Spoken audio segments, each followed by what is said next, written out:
Yes, sir. On your left, sir. Into the mic, Ashish. Louder. Am I audible, sir?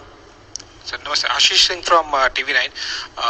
मेरा question general Puri से है कि main issue जो हम देख रहे हैं, जो प्रोटेस्ट हो रहे हैं वहाँ पर, वो उनमें से अधिकतर लोगों का ये कहना है, जो यूथ प्रोटेस्ट कर रहा है, कि जो 3-4 साल पहले रिक्रूटमेंट को लेकर प्रोसीजर्स हुए थे, फिर उसके बाद में उन्हें लर्ज में छोड़ दिया गया है, उन्हें कुछ रिप्लाई नहीं मिल रहा है, रिस्पांस नहीं मिल रहा है। उसको लेकर अगर आप कुछ क्लैरिटी दे सके कि क्या वो दरवाजे परमानेंटली अब बंद ही हो गए हैं जो 2018-19 में रिक्रूटमेंट प्रोसीजर की गई थी। और दूसरा प्रश्न नहीं है, लेकिन एक सब सेक्शन है, उसी में अगर आप इंक्लूड कर सकें, जो अग्निवीर पूरे अगर हम 100% कैपेसिटी वाइज देखेंगे तो 4 या 5 साल 15 से 20 साल लगेंगे आपको पूरी स्ट्रेंथ करने के लिए। क्या इस दौरान जो 20% 30% अग्निवीर आप इंडक्ट करते जाएंगे धीरे धीरे, बाकी रूटीन जो नॉर्मल रिक्रूटमेंट प्रोसीजर है, क्या वो चलती रहेगी? आशीष, ये जो 2 साल की डिले करी गई है ना, 21 साल से 23 साल की, ये उन्हीं के लिए करी गई है जिन्होंने प्रतिक्रिया शुरू करी थी और प्रतिक्रिया खत्म नहीं करी। मैं आपको बताना चाहूंगा, प्रतिक्रिया के जैसे एजी साहब ने बताया, 3 स्टेजेस है। ओके, सबसे जरूरी स्टेज है एंट्रेंस एग्जाम, उन्होंने नहीं दिया। ओके, सो एंट्रेंस एग्जाम उन्होंने दिया नहीं है, तो अगर एंट्रेंस एग्जाम नहीं दिया है उनको, उनकी वजह से ये मौका दिया जा रहा है कि 2 साल और, बिकॉज वो पिछले 2 साल में एजेड हो गए हैं, तो वो हमारे साथ अग्निवीर स्कीम के साथ जुड़ सकते हैं। बस यही प्रावधान कर रहे हैं हम कि वो अग्निवीर स्कीम के साथ तीनों सर्विसेज के साथ सेम चीज है कि वो हमारे साथ जुड़े, हाउएवर अग्निवीर स्कीम के साथ। एंड उन्होंने जो हमारे साथ काम करा है, उन्होंने जो पहले करा था, देखिए आप में से अगर मैं पूछूं ना कोविड के शिकार कितने हुए हैं, तो मैं पूछना नहीं चाहता, बट आपके कई सारे हाथ उठेंगे।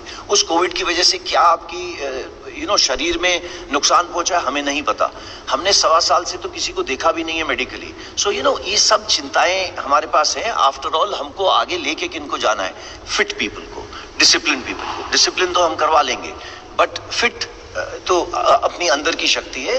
तो ये हमारे साथ बच्चे आएंगे, इन्हीं की वजह से हमने ये 2 साल का प्रावधान करा है, बट वो अग्निवीर के तौर पे ही आएंगे। उनसे वॉलंटियर सिस्टम उनसे पूछा जाएगा कि वो आना चाहेंगे या नहीं। इन एनी केस एजी ने आपको बताया कि वेबसाइट ओपन करी जा रही है, एंड उसके ऊपर अप्लाई करेंगे। Thank you. रूटीन रिक्रूटमेंट वाला सर, रूटीन रिक्रूटमेंट वाला जो पूछा था मैंने, कि क्या रूटीन रिक्रूटमेंट भी चलता रहेगा? क्योंकि अग्निवीर तो आप कुछ परसेंटेज ही एब्जॉर्ब कर पाएंगे ना। No, only through Agniveer, Ashish. No change. There'll be no change. Thank you, Ashish. Sir, Rajiv Ranjan, NDTV India. मेरा सवाल है कि कई सारे युवा ऐसे हैं जिन्होंने कई सारे एग्जाम पास कर लिए थे। नहीं, मेरी सवाल सुन लीजिए सर। उन्होंने फर्स्ट फेज पास कर लिया था, किन्हीं का मेडिकल हो गया था, कोई कॉल लेटर का वेट कर रहे थे, किन्होंने, तो उनका क्या होगा सर? और इस तरह के नंबर कितने हैं जो युवाओं का, उनका क्या होगा? वो सारे जो एग्जाम उन्होंने पास किए हैं, चाहे मेडिकल पास किया है, कोई दौड़ पास किया है, वो सब खत्म हो जाएंगे, कैंसिल हो जाएंगे?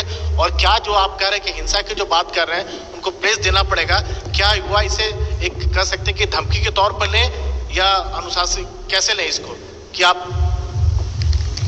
इसका जवाब मैं दूंगा। शायद हमारी रिक्रूटमेंट प्रोसेस सबसे आगे बढ़ी हुई थी जब इसको रोका गया, तो अब सारी रिक्रूटमेंट सिर्फ अग्निवीर के थ्रू ही होगी। एज की सीमा बढ़ा दी गई है 21 से 23। जो एलिजिबल हैं वो एक बार फिर इस सिस्टम में, इस प्रोसेस में जो मैंने अभी पहले बताया, उसमें अप्लाई करेंगे। 2 साल एक लंबी अवधि होती है, मेडिकल कंडीशन उनकी वगैरह, तो इनका एक बार फिर से स्क्रीनिंग होगा, फुल प्रोसेस, एंड उसके बाद ही एयरफोर्स में चयन किया जाएगा। Okay, नीरज। सर, नीरज राज।